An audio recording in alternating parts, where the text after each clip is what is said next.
Of course, Cleveland's NASA Glenn played a critical role in this Artemis mission, from developing the service module that will power the Orion space capsule out of Earth's orbit around the moon and back. Yeah, also testing components to make sure that they're space ready. What you may not know is that hometown pride in Artemis 1 goes all the way to the top of this mission, and Betsy has that story.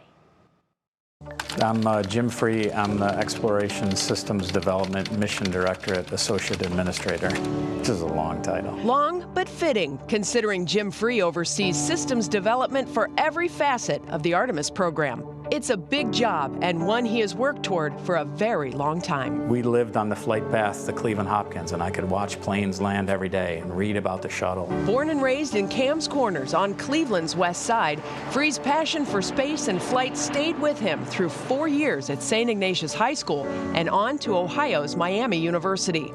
But his pursuit of an aeronautical degree wasn't always easy. Is this where we can talk about you getting a D in your first physics class in college? No, I prefer not to talk about that.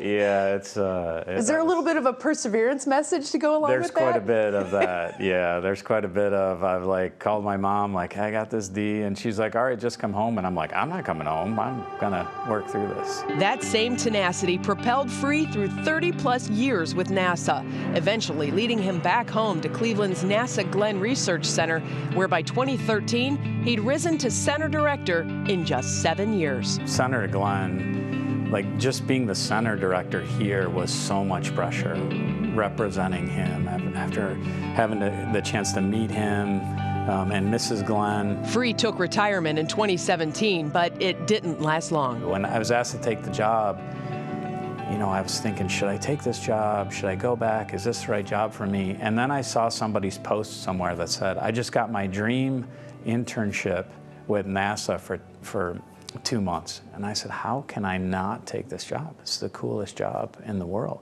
Who was the person that was your role model? Who did you look up to? That's a tough one.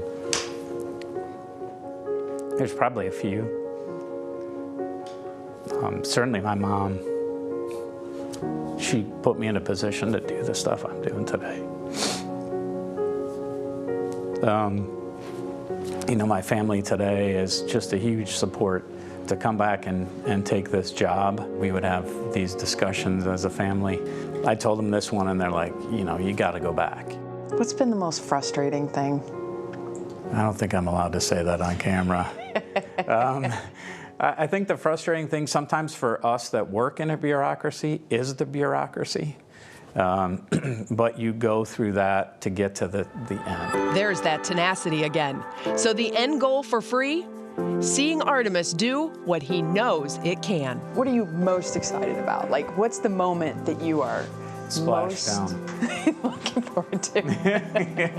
Splashdown. There's a lot of ways I really want to get the 42-day mission, but I don't know if I can go 42 days without breathing and eating. But for Artemis 1, I don't think I will breathe easy until that splashdown happens.